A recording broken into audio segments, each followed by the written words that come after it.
So, whew, by the end of this video, you're probably going to be wondering why I seem so tired in the video. And it was literally because I was feeling like I was being drained before shooting it. I wanted to say this at the end because I was like, oh man, I got it out with having to do that video.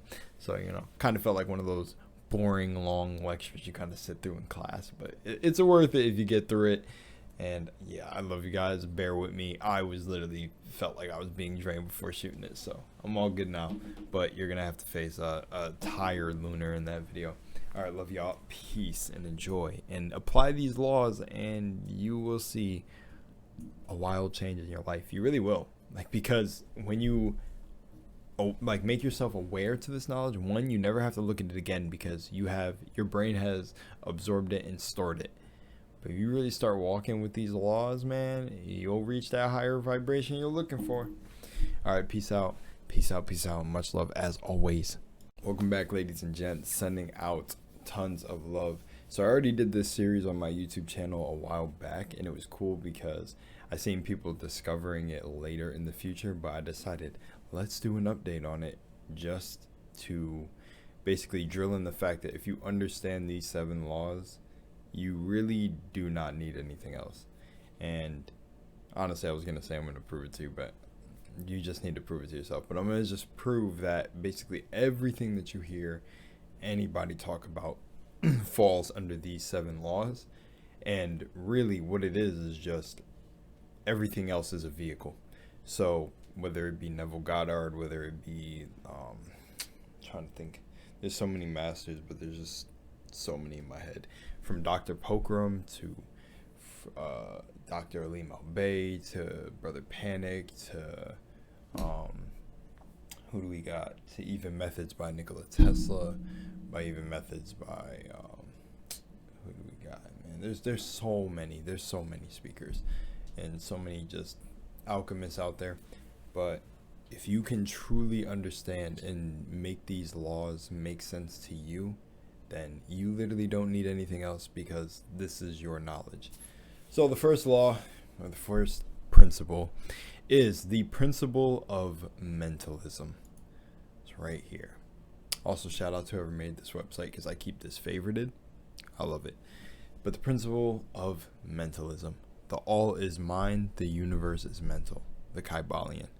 If you didn't read the Kybalion, that's also a good book. But, alright. This principle embodies the truth that all is mind. It explains the all, which is the substantial reality underlying all the outward manifestation and appearances, which we know under the terms of the material universe, the demiurge, if you know about that, the phenomena of life, matter, energy, and in short, all that is apparent to our material senses is spirit, which in itself is unknowable and undefinable, but which may be considered and thought of as an universal, infinite living mind. So, when I first, this is one really big thing. There's a real difference between knowing this and understanding it and actually applying it, right?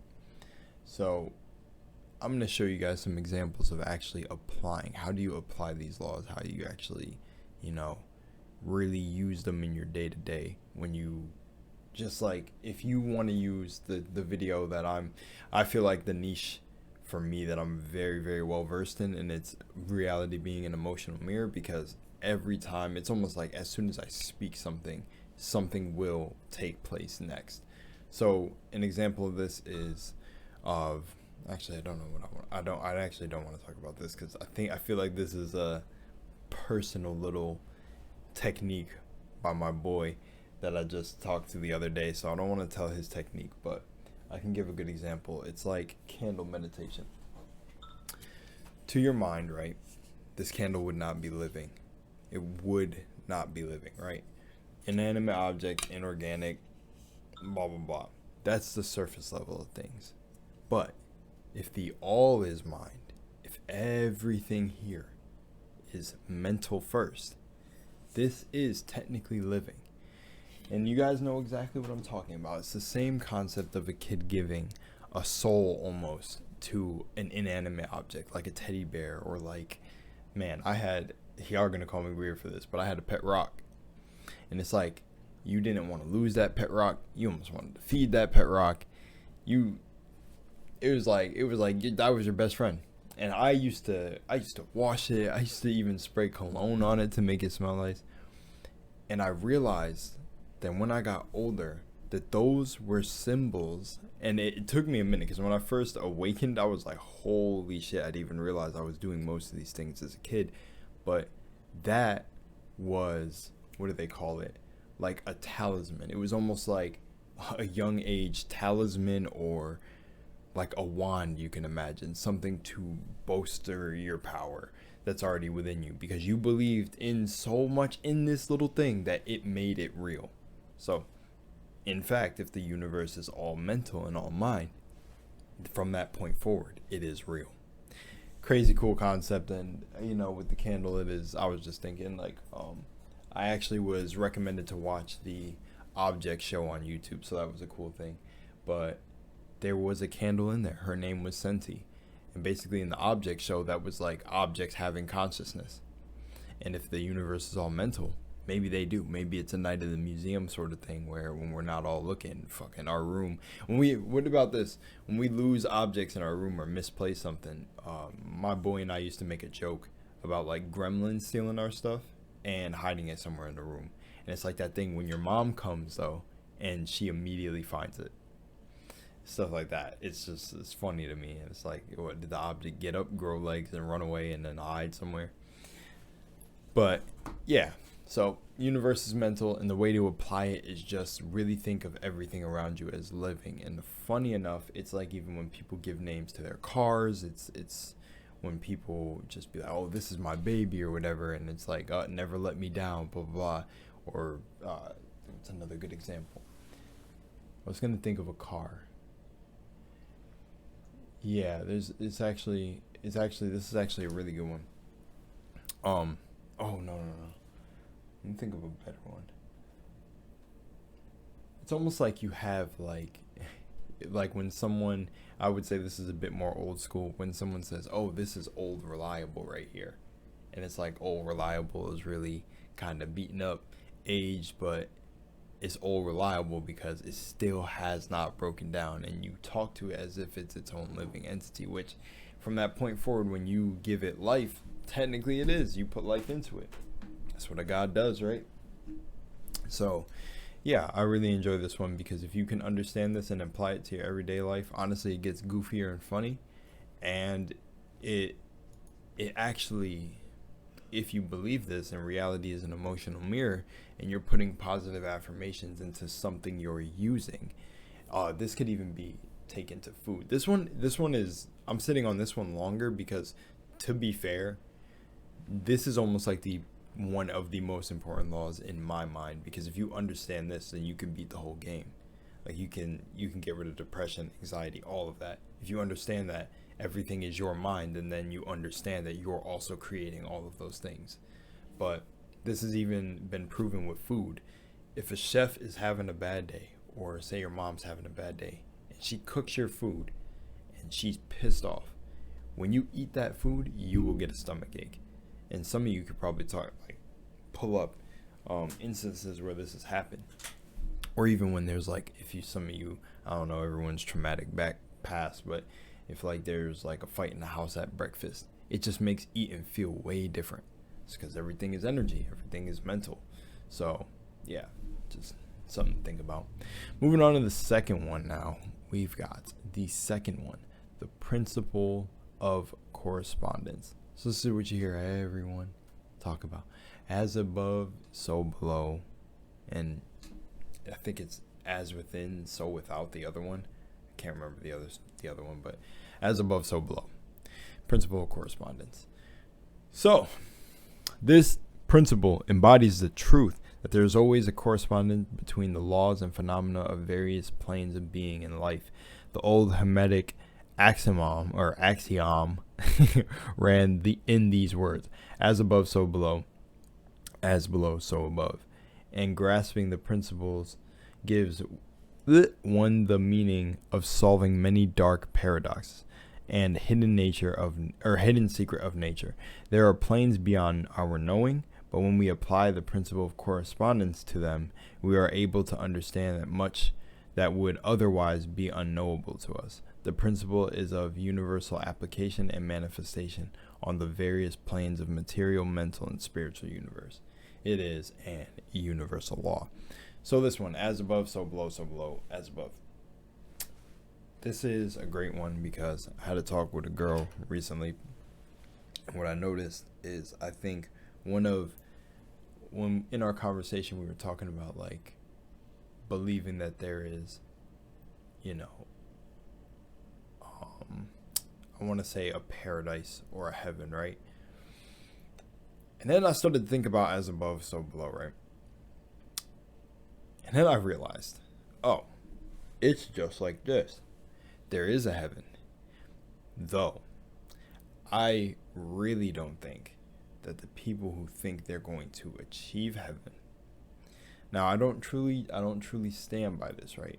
But if as above, so below is correct, then that means if you're at a war in your mind now, in the universe's mind, and you're having a war in your mind against yourself, then that means when you die, and if you're still having that war, the afterlife will be a war, because as above, so below. So if you're having a war down here while you're on Earth, you're going to have a war in the higher planes. Maybe even crazier. It may look like Dragon Ball Z, but you're still having a war, because principle of correspondence. If there's dimensions beyond our understanding, then it's probably a way bigger battle. So, there's also someone talked about like, what is it? The heavens are falling or something like that. And it's like, if there's a war down here, then there's a war in heaven, because as above, so below. So paradise has to be successfully found through your mind. And I think that's a lot of work of going in the shadow. And why I said I don't think a lot of people are going to meet that heaven that they expect is because they don't deal with their shadow here. They're just hoping for something better after this. But you're not going to get that. You're going to only get a reflection of the work that you've done down here.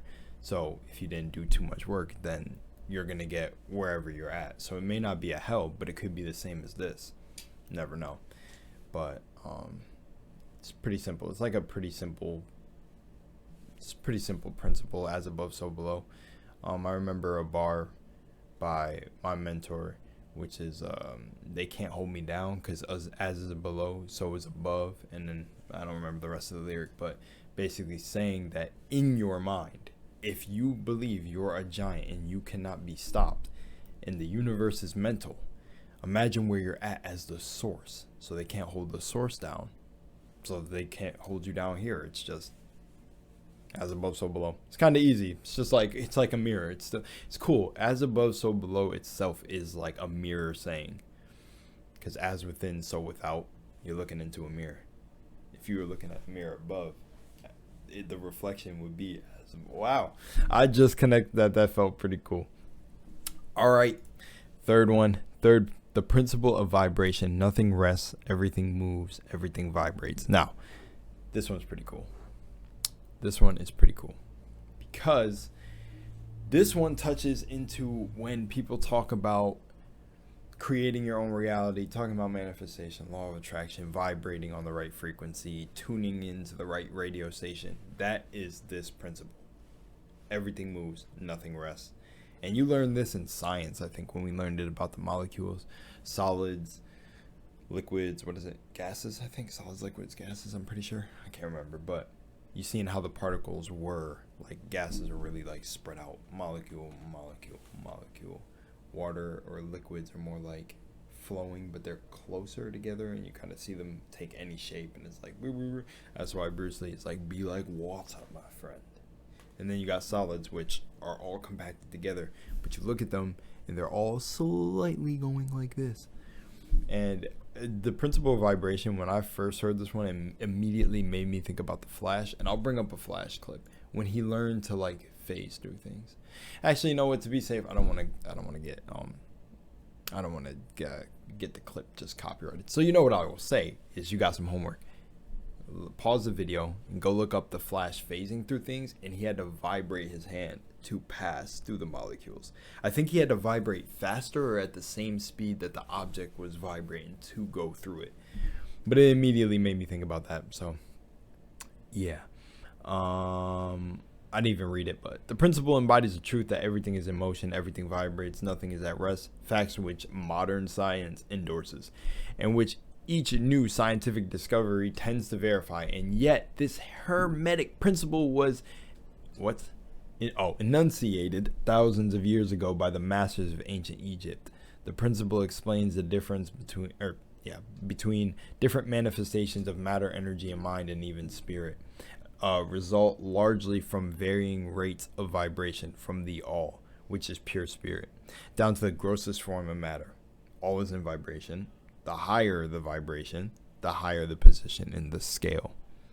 So, people talk about the high vibrations. One of the songs that comes to mind, which I don't mind if this gets just blanked up. Let's see. But yeah, so you know exactly how that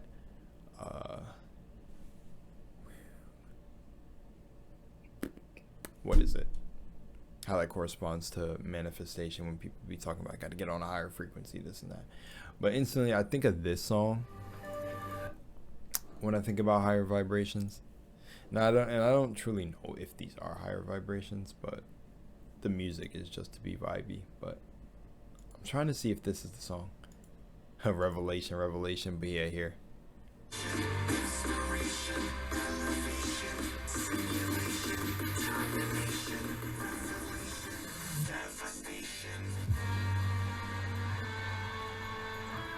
Trippy.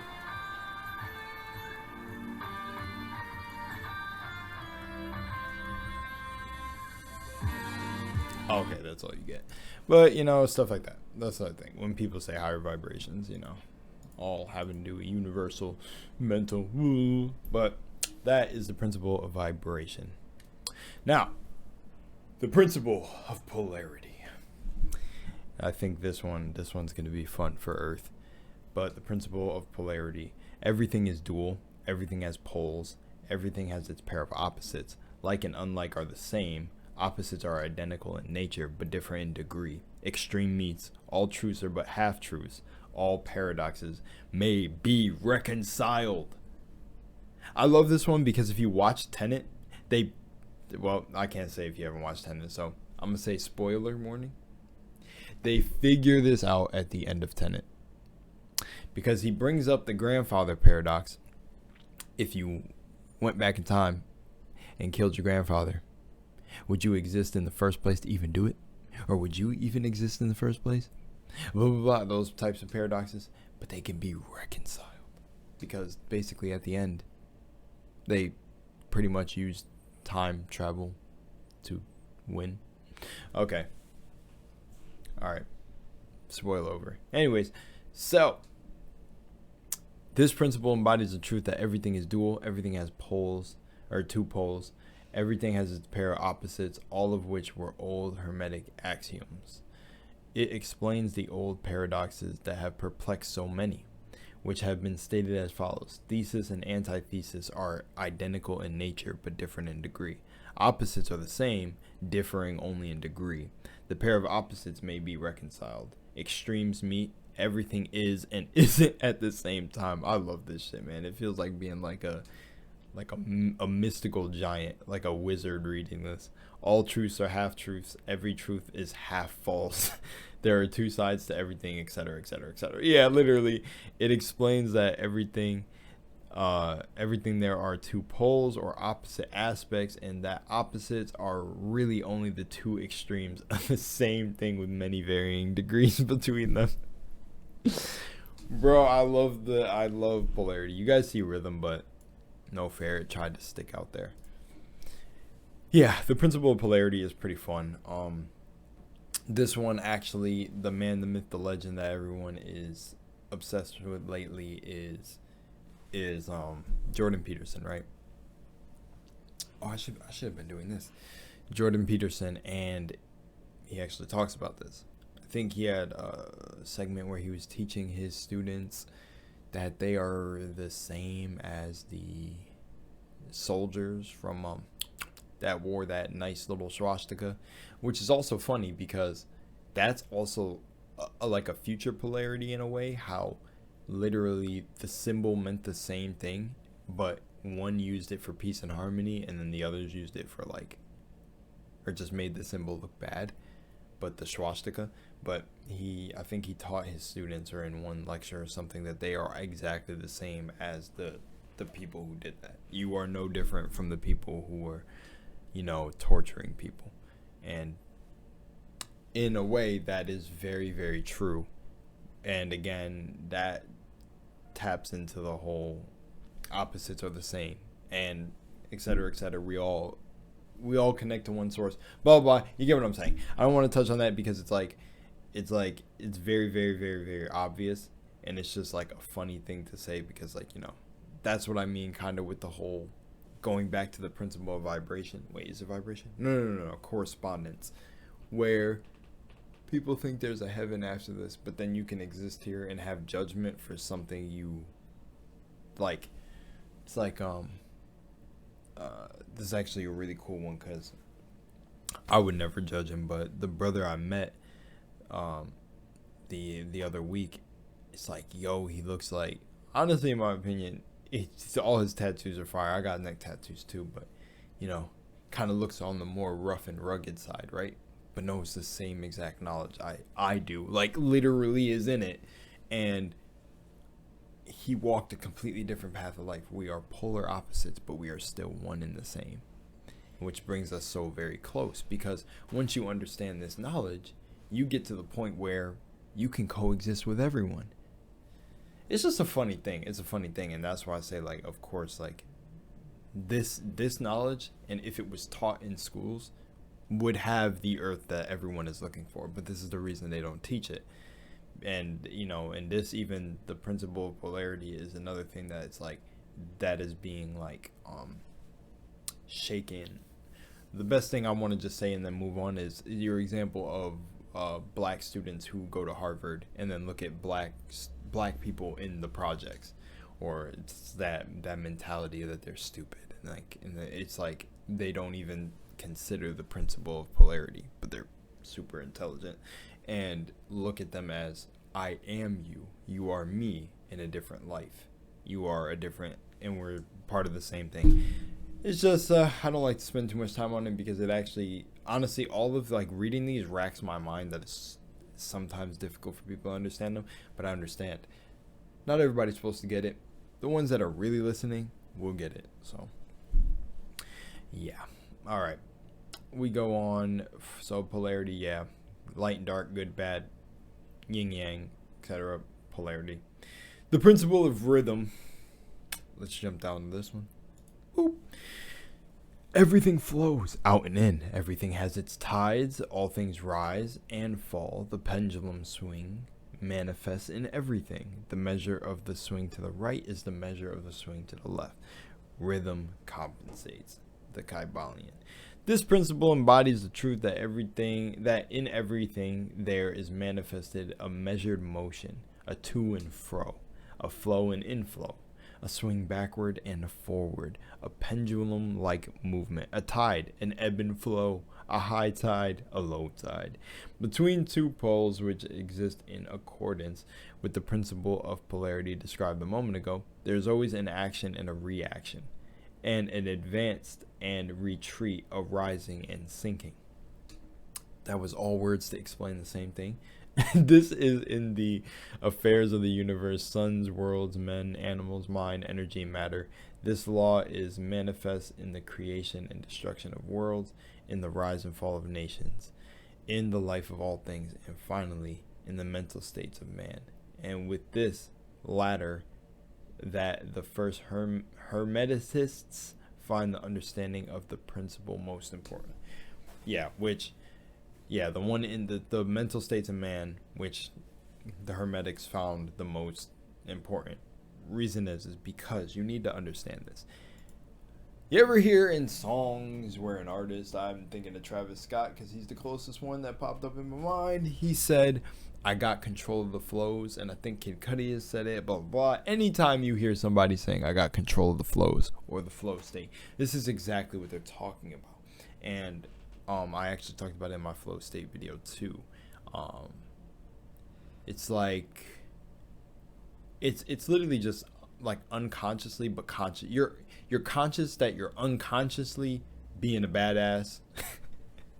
That's the way I like to describe it. But I could be in a flow state, for example, but I get caught by my 3D reality at times. Most of the time I am in a flow state, and what it is this is kind of like going out of the principle of rhythm but still staying in it. And I'm going to explain basically what it is. It's like when you have, say I just stubbed my toe, shit, The Secret talks about this, and you want to react. Every action has a reaction. You want to react immediately, get mad. But if that hurt and you can meet it with a neutral feeling, like you could just be like, is what it is. You don't put yourself on, a rhythm of about to create a whole like down cycle of events. Even when you hear some bad news about an illness, or maybe that you're sick, or maybe that something happened at your job, if you can meet these things, if you can understand the rhythm of these things happening in your path, you could better get into a flow state of how to get to experience them and get out of them very quickly, or just like evade them very quickly. And it's not really evading them because you're like taking the brunt of them, but you're like mitigating the damage. So it's like a rise and a fall. Like, you've had high moments in your life. Sure you have. I've had them. We've all had them. And then you've had extreme lows. You had the fall, and the best way to just put this is like, once you get that ebb and flow and you get into that flow state, it's almost like things will start bothering you less. You'll see what I'm talking about. It's almost like someone can try to ruin your day, but you understand. You have an understanding that their comment is rude. You have an understanding that they could be coming from a place of just ignorance. It's knowledge, wisdom, and understanding. You just have this new understanding. And while their words may pierce a part of you, maybe you're just such the guy that you're like, no, nothing they said affected me. But I feel like a part of us does definitely get affected by certain things that people say, but your reaction next is that ebb and flow. So you can take it and be like, all right, I believe you think like that. Like, oh, I know who you are now. And you can flow in a completely different direction. And that is the ebb and flow. And also when you're manifesting too, because sometimes with great manifestations, some people believe like you don't even have to believe this and it won't happen. Say you manifested $100,000, right? And you were like, yeah, man, you were working on that. But you lose like 25 of it because of like a necessary thing, or just something where you're just like, I just can't turn from this. And it gets knocked off. And you kind of feel that because you haven't seen this much money before. But if you understand the principle of rhythm, everything rising and falling, then when that fall comes, or that little mini fall, if you can be like, you know what? All right, I understand why that had to happen. I know the rise and the fall, and sometimes there's a very high tide and a little bit of a low. Maybe it'll get lower. But if you can control yourself throughout the whole thing, throughout the whole rising and falling, you're basically in harmony with that rhythm. Boom, harmony, rhythm. But if you can understand that, then you start to know, like, you start to see how you're aligned basically, and things don't bother you, which you'll realize that the things you'll start seeing is you'll start seeing a lot more of the manifestations you want in life that naturally have to come with that shadow that follows it. You got the light and the shadow that has to follow it. So yeah, and some people believe that you can fucking skip past that. Don't know if that's true. I don't really feel like it's true. Don't know. Remember, all truths are half truths. But when it said this law is manifest, I think some of the words are typed out weird on the website, but it's okay. This law manifests in the creation and destruction of worlds. That's me trying to reword it on the spot. And I mean, that makes so much sense. Like, imagine like the whole surface of the world. We talk about this, the whole surface of the earth, like humans just wiping each other out, or AI just taking over, and then just, I don't know, self-destructing. And then a new world's technically created, because then nature takes back over, and then it's like the cycle repeats, and it's a whole new world. So it's like, you need creation, destruction, blah, blah. But it can be mitigated. You understand that it can be mitigated. We don't got to drive the planet into complete destruction. You see what I'm saying? Okay. Now, another favorite of my law, and I probably should go back to some of these other laws in my everyday life, but Why I didn't really have to talk about how you apply those in your daily life is I'm sure you can see, especially from the polarity and just judgment, and how maybe listening to these would reduce your judgment a bit, hearing them on people or things that happen in your life. So, the principle of cause and effect. Every cause has its effect, every effect has its cause. Everything will happen according to the law. Chance is but a name for the law not recognized. And there are many planes of causation, but nothing escapes the law. That's why I like cause and effect. I just like hearing this shit. It sounds so fire. But another thing is it's almost like karma.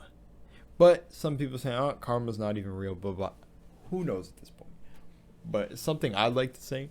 And I honestly, I wouldn't argue with anyone, but I would laugh and enforce this one and be like, yeah, the cause and effect is real, because there is no chance. There's no coincidences in the universe. If you have the level of awareness, you will literally see every little thing that happens throughout your day is something that you created beforehand to happen, and little things that the other dreamers in this dream are creating too, and something they said ends up happening, or etc., etc. Like, I mean, I was out eating with my bro, and I literally was telling him, like, when you're with me, weird things start happening, because, man, I'm just tapped in. And literally the second we say that, boom, we run into his father and his little brother, and he's like, whoa, that's crazy. And I said, you see what I mean? It just happens, because it's true. I'm very aware of my own power, and that's what I'm trying to get y'all to realize. I'm not trying. You'll listen to this, and if it resonates with you, then you know what it is, because it starts getting cool the more you realize it. But cause and effect is the most important one, because people think they can escape just treating you bad. But remember, every effect has a cause, and every cause has an effect. So they gonna get theirs. And the thing is just like, it's not even like a happy thing to say that. It's just wanting them to create more harmony in their life before they ultimately just create a lot of effects from their causes. Yeah, but cause and effect, it can get a little deeper, or actually it does get a little deeper, and it taps into the subconscious and conscious mind. Your subconscious mind is the cause, and then the conscious mind is the effect. So when you're manifesting, that is, put it in your subconscious, convince your subconscious, which you hear a lot of people talk about, and then you will watch the effect happen through your conscious. Which there's this thing I'm still trying to understand, which is not trying to understand, it'll come to me, inspired action. I want to be in the flow state where I see inspired action happening, but I'm kind of understanding it now. It's like you'll get these ideas, and if you can do them in the moment, attack it. Do it immediately. If there's anything you could do, like say I'm sitting here and then all of a sudden I get this itch and it's like, you should live stream.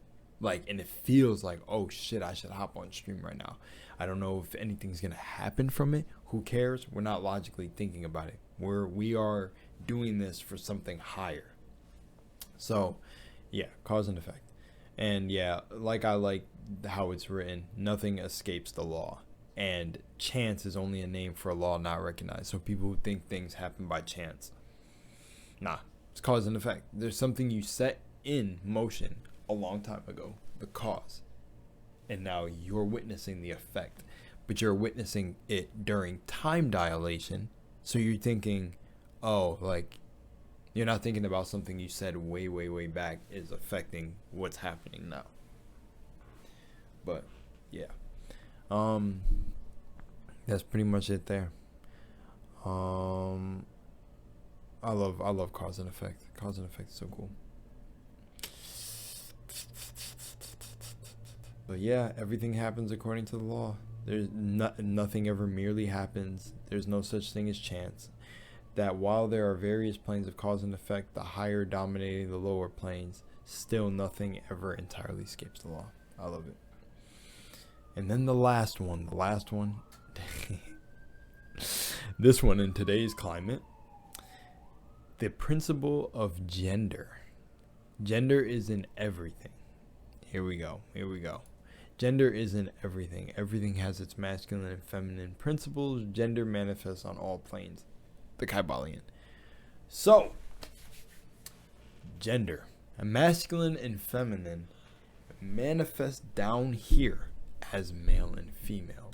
But We all have masculine and feminine energy in us, because that's not exactly what it is. It's not exactly how we manifest here, but that has a part to play in it. But the principle embodies the truth that there is gender manifested in everything. The masculine and feminine principles are ever at work. This is true not only of the physical plane, but the mental and even the spiritual planes. On the physical plane, the principle manifests as sex, male and female. On the higher planes, it takes higher forms, but the principle is ever the same. No creation, physical, mental, or spiritual, is possible without this principle, and an understanding of its law will throw light on many a subject that has perplexed the minds of men. The principle of gender works even in the direction of generation, regeneration, and creation. Everything and every person has the two elements or principles, or this great principle within it, him or her, which you understand everyone has masculine and feminine energy. You can kind of see when someone's like a more feminine male or more masculine male. You can kind of see, yeah.